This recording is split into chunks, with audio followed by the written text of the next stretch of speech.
Assalamualaikum warahmatullahi wabarakatuh. Perkenalkan, nama saya Rida Mawarni. Saya di sini akan menjelaskan tentang sebuah teori yang dikemukakan seorang ekonom yang terkenal dan mendapat penghargaan Nobel pada tahun 1971. Nah, siapakah itu? Itu adalah Simon Kuznets. Nah, Simon Kuznets mengemukakan atau mendefinisikan pertumbuhan ekonomi itu adalah kenaikan jangka panjang untuk menyediakan beberapa jenis barang ekonomi yang terus meningkat kepada masyarakat.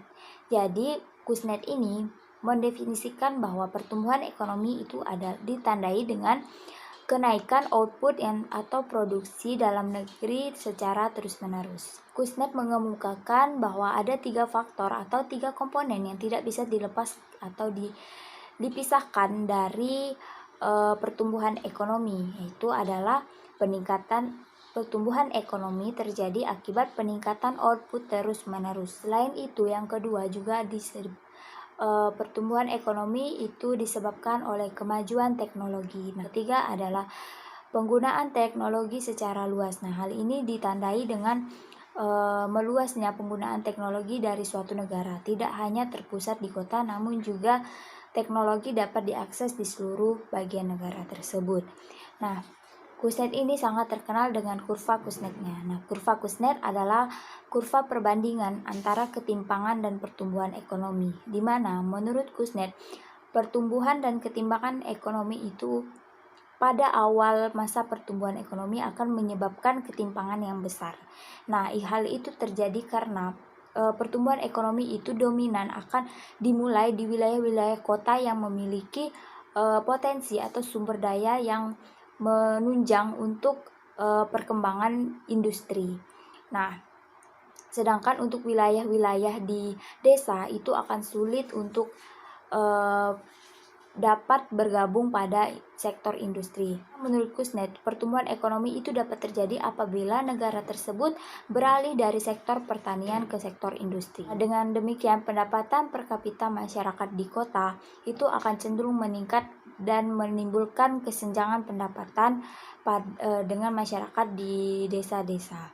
Kuznets juga menggambarkan bahwa apabila pertumbuhan ekonomi telah mencapai pada titik balik, maka kesenjangan juga akan menurun, karena seiring dengan pertumbuhan ekonomi yang semakin tinggi, maka akan dilakukan pelatihan atau pendidikan sektor industri secara massal hingga masyarakat desa juga dapat mendapatkan pelatihan dan pendidikan pada sektor industri.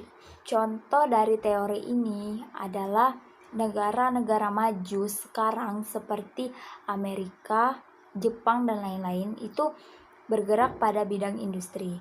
Nah, mereka pada awal pertumbuhan ekonominya itu terjadi pertumbuhan ekonomi yang besar di wilayah-wilayah kota negara tersebut, namun tidak menyebar sampai ke pesisir-pesisir kota.